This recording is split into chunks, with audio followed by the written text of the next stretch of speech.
But I think that's over. I think that's done. But What do you mean? I think his career is finished. But what did happen was Buck and Lil Jimmy and That line from 50 Cent hit different, because everyone knew Buck was spiraling. But nobody knew the full story behind why his whole career started falling apart in slow motion. Not long after that moment, he got buried under bankruptcy filings, IRS bills, and even jail time from probation trouble. And fans had no idea how deep the darkness really went. From the pavement to the spotlight, Buck's come up wasn't just a grind.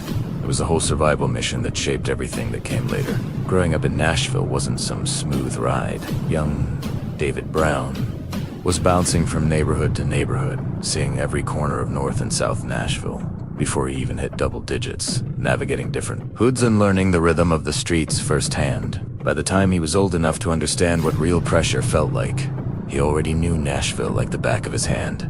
ended up meeting everybody at Cash Money Records. And the first thing that Birdman told Buck was to spit a freestyle for him, and he put him up against Lil Wayne at that time, and they went back and forth. And that ended up impressing Birdman. Moving through the city and watching life hit people hard in every direction. To bring in some cash and help at home, he hustled the clean way, pumping gas, cutting lawns, washing cars, anything that let him stack even a few dollars without slipping into trouble. Music became the one thing that felt safe, the one space where he could breathe, dream, and push everything he was carrying into something bigger. He was freestyling with his crew, battling anybody who stepped forward, sharpening his voice and building that early buzz in Nashville's underground scene with raw hunger in every bar. Then came the wild moment that flipped his whole future completely sideways. And it shows exactly how fearless and hungry Buck already was. He and his homie found a BG Chopper City CD. Buck ended up coming on with them and hopefully having his situation figured out as well. But as years went on, Buck said he spent 3 to 4 years with Cash Money and none of his music ever got released. He got essentially put on the back burner while the other artists on Cash Money like Lil Wayne, Juvenile, BG, so on and so forth, ended up blowing up.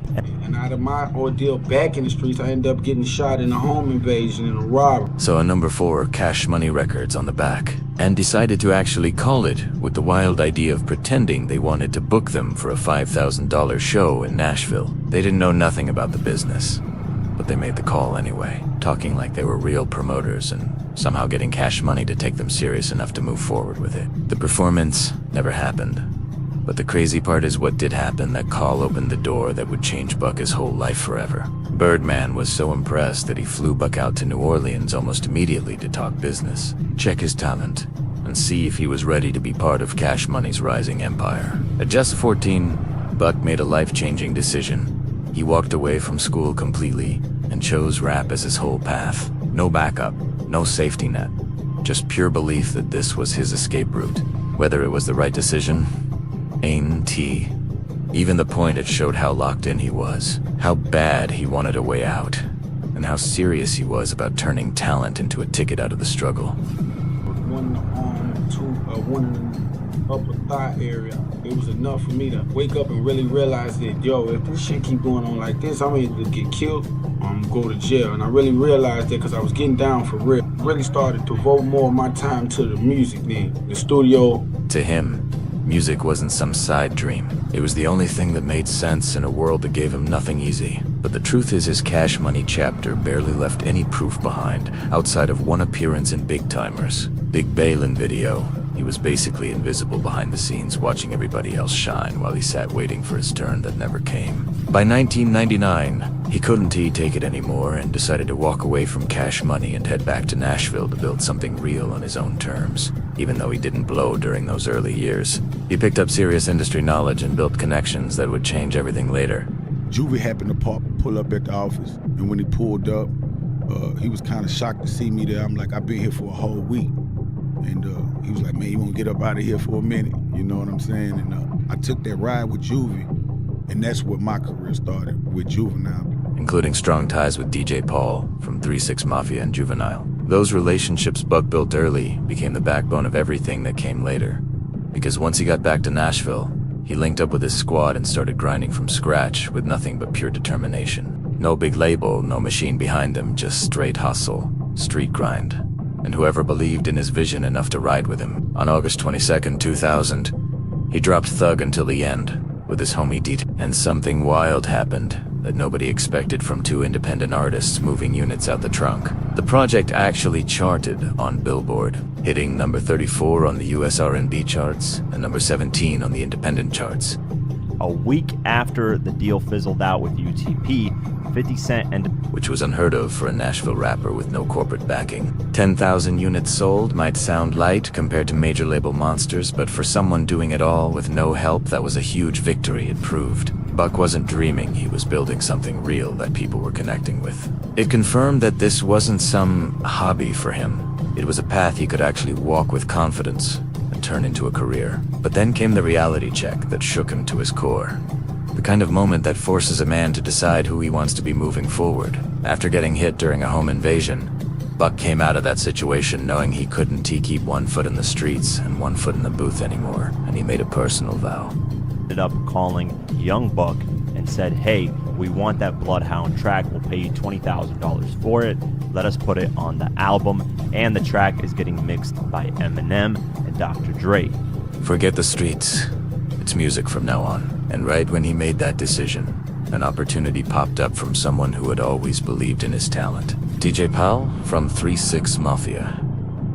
He heard what happened and reached out immediately. Project Pat came through, scooped Buck up from Nashville, and brought him straight to Memphis so he could lay down some tracks and keep pushing forward. Those Memphis sessions turned into Buck-S first major placement. Memphis on 3-6 Mafia. That's when the smoke clears, 66 61st, which was a massive album that introduced him to a whole new audience. That moment gave him visibility he never had before.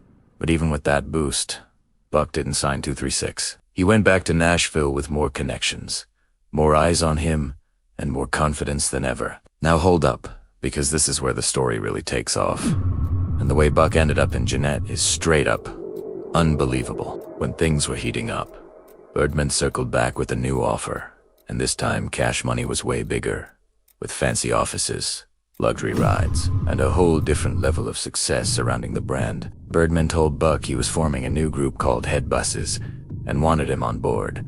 So Buck flew to New Orleans ready to see if this was finally his moment. But history repeated itself fast, and not in a good way. After sitting around for a week with no paperwork, no meetings, and no real progress, Buck realized he couldn't waste time like he did at 14. He wasn't a kid anymore. He had responsibilities back home, actual momentum building, and he wasn't about to sit around hoping something magically happened. Then came the twist of fate that changed everything. Juval walked into the office, spotted Buck sitting there, and was stunned to see him waiting around again. Juval was going through his own issues with Cash Money at the time, and right there on the spot, he made Buck a game-changing offer. Come join his new label. Buck agreed and officially became part of UTP's movement. But here's where his street smarts showed through heavy. When Juvenile handed him the actual contract, Buck took it home, slid it under his bed, and never signed it. That move said everything. He respected Juvenile, but he wasn't T-locking himself into anything when the entire Cash Money camp was facing issues and nothing looked steady behind the scenes. During that period, Buck dropped Born to Be a Thug on October 10th, 2002, and a UTP Players compilation on October 8th, 2002. But technically, he was still a free agent, because no ink ever touched that contract. And he kept his ears open because Juvenile himself told him straight up, if you find something better, take it. Then came the moment Destiny stepped in Buck, and Juvenile's tour bus was rolling through New York in 2002. Right when 50 Cent was the hottest name on the East Coast, the streets couldn't stop talking about him. The city was buzzing, and the timing couldn't have been more perfect for something big to happen. Their tour bus driver had a connection to Shaw Money XL, 50's former manager, and Buck kept pressing him non-stop to make the link. The driver finally came through, and 50 pulled up to the bus. But he came specifically to work with Juvenile, not Buck. So Buck had to find another way to make himself heard. While 50 and Juvenile recorded in the back, Buck made a smooth move. He started playing his own tracks for Lloyd Banks and Tony Yeo, who were chilling on the bus. One specific beat caught Banks' ear, and he grabbed it, walked it straight to the back, and played it for 50, who immediately jumped on it.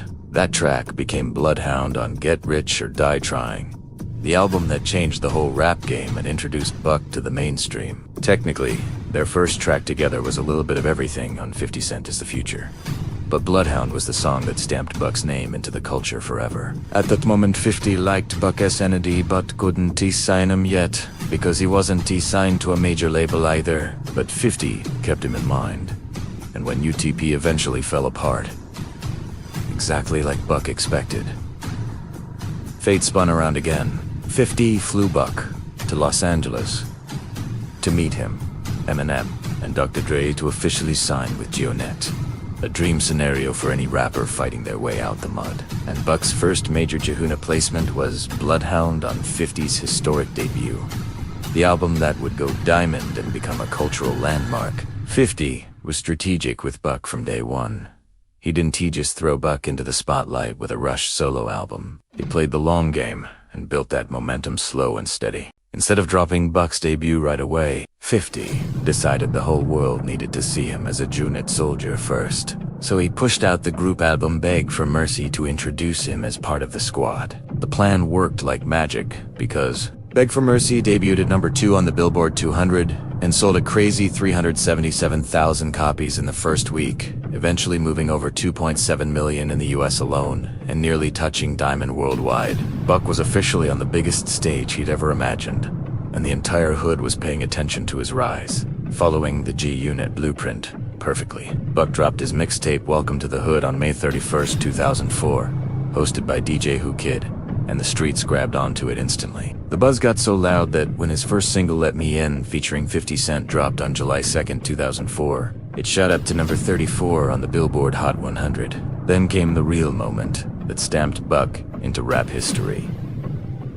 On August 24th, 2004, he released Straight Outta Cashville, and fans went wild. The album debuted at number 3 on the Billboard 200, sold 361,000 copies first week, and went platinum, proving Buck wasn't just a Junet soldier, he was a star on his own. Shorty Wanna Ride became Buck's biggest solo single, peaking at number 17 on the Hot 100, and showing he could deliver both grit and radio heat. But the biggest impact wasn't even the numbers. Buck broke the so-called Nashville curse, where non-country artists were supposedly doomed to fail. He shattered that idea completely and kicked down the door for a whole new generation from the city.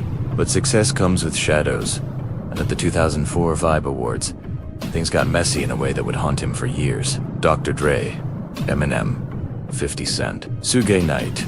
Everyone was in the building when a guy named Jimmy Johnson allegedly put hands on Dr. Dre, and reports say Buck allegedly stabbed Johnson in the chaos. Buck went on the run for a moment, but eventually turned himself in, and after a year and a half, the case wrapped up with 3 years probation and 80 hours of community service. The consequences were mild, but the message was loud. Buck's street instincts were still strong, and sometimes that loyalty could drag him into situations that threatened everything he'd worked for. Even so, Buck stayed grinding. In 2005, he hopped on 3-6 Mafia's massive hit Stay Fly, which went double platinum and peaked at number 13 on the Hot 100. He also dropped an independent album to promote Junet South, which 50 had given him control over, turning Buck into not just a rapper, but a leader building his own camp under the Junet umbrella. 2006 had Buck flooding the streets with mixtapes, setting the stage for his next album and shaking off that Vibe Awards case. On February 6th, 2006, he dropped Case Dismissed, the introduction of Junet South with DJ Drama, both a celebration of closing his legal chapter and a showcase for the artists he was pushing under the Junet South brand. But around the same time Buck was lining up Buck the World, drama was brewing between 50 Cent and their shared manager Shaw Money XL. Vivi told the whole Junet roster they had to drop Shaw Money because he was cutting ties with him completely, and Banks and Yayo followed orders without hesitation. But Buck wasn't wired like that. He had real loyalty to Shaw Money, and the connection went deeper than business because Buck had been the best man at Shaw Money's wedding. Buck didn't see a reason to cut off someone who had been nothing but supportive, especially when he believed they'd fix things eventually. To 50 though, that loyalty didn't look noble. It looked like betrayal, and the shift was immediate. Suddenly, Banks, Yayo, and 50 were everywhere together, while Buck and Shaw Money were left doing promo on their own. Buck believes that's why Buck the World didn't match the success of his debut. The machine wasn't pushing him the same way. Buck the World dropped March 27th, 2007, debuted at number 3 with 140,000 first-week sales, and went gold. But the singles I know, You Want Me and Get Buck didn't hit the charts as hard as expected. At the same time, 50 accused Buck of being too cool with people he saw as rivals game. Jadakiss, Fat Joe, Jim Jones. Even though Buck said he was only relaying information to help 50 stay aware. But in 50's mind, even talking to them was crossing a line. And then another issue exploded. 50 claimed Buck was reckless with money and refusing to handle his taxes properly, and that he'd personally paid Buck's taxes twice before walking away completely. When Buck learned he owed $300,000 to the IRS, things got even worse, and the cracks in the foundation started turning into full fractures. By 2008, everything was heating up. In January, Buck performed with Lil Wayne and Birdman, and both publicly said Buck should leave G-Unit and come to Young Money. Cash Money. On stage, Buck seemed to agree, and when 50 saw the footage, he was furious, feeling like Buck was publicly siding with rivals again. Then in February 2008, Gwinnett dropped a new mixtape, Return of the Body Snatchers Volume 1, and fans were shocked. Young Buck wasn't on a single track. This confused everybody because they had just dropped Feel Good together months earlier, and it felt like something big was boiling behind the scenes. Then came the spark that blew everything apart, the moment that sent Buck into the darkest chapter of his life and marked the beginning of a spiral he's still climbing out of today. The phone call with 50 Cent in March 2008 that nobody knew about. Except 50 was secretly recording that whole call, holding onto that audio like ammunition, even though the two of them seemed cool right after it happened. Buck even popped up on G-Unit's Elephant and the Sand mixtape that same month, giving fans hope that maybe the tension was finally dying down. But that piece didn't last even a minute, because on March 20th, 2008, Yo Rap's magazine published an interview where Young Buck said, "I'm still waiting on a royalty check, period. I've never seen a royalty check since I've signed with June. I've never in my career cashed a royalty check." That statement hit the industry like a lightning strike. And the crazy part is, the interview was old. Months old, but the outlet released it right when Buck and 50 were trying to fix things. The timing was brutal, and the impact was instant. It looked like sabotage from every angle, and the situation started spinning out of control. Shaw Money XL tried to calm the storm the very next day, claiming Buck had cleared over $10 million while working under 50's leadership, but the damage was already spreading fast. Then on April 7th, 2008, 50 Cent called into Hot 97 early that Monday morning and announced live on air that Young Buck was no longer part of G-Unit as a group, even though he was still signed to G-Unit Records as a solo artist. It was a surgical move, separating Buck from the team while keeping him locked in on paper. To next week, Jeanette pulled up to Hot 97 in full force, and 50 aired out even more claims, including saying Buck had a drug problem, which shocked everyone listening. Buck kept quiet for a little while, clearly trying to process everything. But on May 12th, 2008, he dropped his response, tracked my interview, addressing the breakup and the allegations, head-on with raw honesty. Then things went silent again until June, when Buck made the move that changed everything forever. On June 15th, 2008, he was on stage and straight up dissed Gwinnett in front of a crowd, drawing a line in the sand that everyone knew couldn't be erased. Just 2 days later, on June 17th, 2008, 50 dropped the full secret phone recording, the one with Buck crying, frustrated, begging for answers, and the internet exploded. The next day, June 18th, Buck fired back with a diss track called The Taped Conversation, and the game even hopped on a remix version days later, adding even more fire to the chaos. There were even rumors on June 21st about Buck and Game working on a joint mixtape called Worth More Than 50 Cent, supposedly dropping in July, but it never happened. When G-Unit released their second album, Terminate on Sight, on July 1st, 2008, Buck was only on 4 songs, basically treated like a guest feature instead of a member of the squad he helped blow up. For the rest of 2008, Buck barely released any official music because he claimed 50 was blocking everything behind the scenes. Since Buck was still signed to G-Unit Records, 50 had the power to stop any official album releases, which forced Buck to switch his whole strategy and start flooding the streets with mixtapes. instead of. And here's something real fans always point out. Minus 2009 was one of the rawest years in Buck's entire catalog, because you could literally hear the pain and hunger in every verse. He dropped multiple mixtapes, including Back for the Streets on April 11th and the critically loved Back on My Buck on May 26th, showing he was fighting with everything he had left. Tracks like I Want It All and I Got It, featuring young Jeezy, showed Buck at his sharpest and most focused, even as his real life was collapsing around him. Because behind the music, the pressure was building two catastrophic levels. Legal problems, financial problems, drama coming from every direction, all hitting him at once. On August 3rd, 2010, the IRS raided Buck's home for over $300,000 in unpaid taxes. And during the search, they found a hammer, which turned into another charge because of his previous felony conviction from the Veeb Award situation. Buck argued the weapon belonged to his license tour manager, but prosecutors didn't care, and the case went forward. 3 days later, on August 6th, Buck released My Campaign, using the chaos as fuel for more music, showing again how he could flip real-life disasters into bars. Then, on August 19th, 2010, he filed for Chapter 13 bankruptcy. A desperate move on the surface, but a very strategic one underneath, because it allowed him to finally escape his contract with G-Unit Records.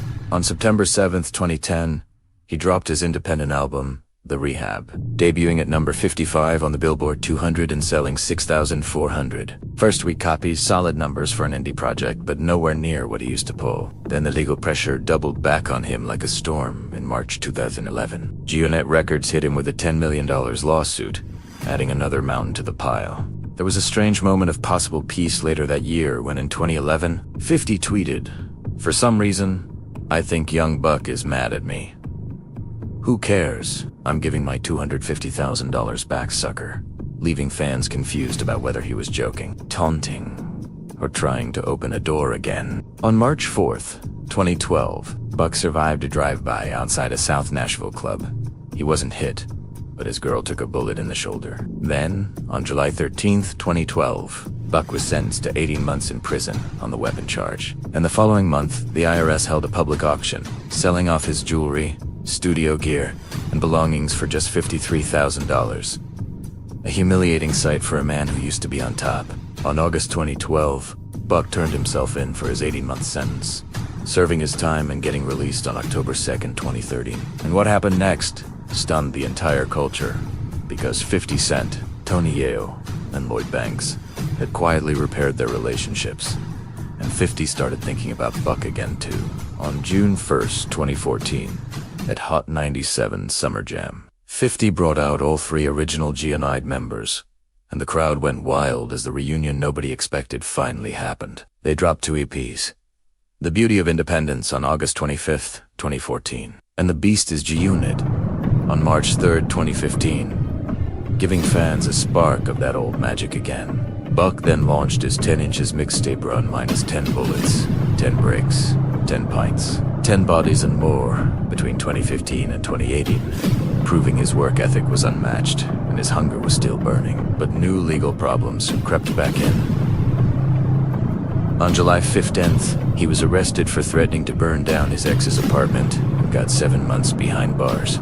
In 2018, he dropped the fire single Can't Lose on March 30th, giving fans hope of a real comeback, and even announced his third album would be executive produced by 50 Cent and Dr. Dre. But everything fell apart again when the relationship with 50 collapsed for the final time, 50 said. Buck owed him over $300,000 and hit him with cease and desists to block his releases. Then, in 2019, leaked audio of Buck in a phone conversation went viral, and 50 mocked him online, posting hateful content and slamming the door shut on any chance of a future reunion. In 2020, Buck filed for bankruptcy again to break the contract completely and dodge the lawsuit. But after a long legal battle, he lost in 2023 and agreed to pay $200,690 of the alleged $250,000 debt. To cover everything, he liquidated assets worth around $1.05 million, spending $445,000 on legal fees and leaving about $600,000 for creditors. Then in April 2025, he got arrested again and sentenced to 30 days in jail for repeated violations of bond. Supervision tied to a 2020 domestic assault case, eventually getting released around May 12th.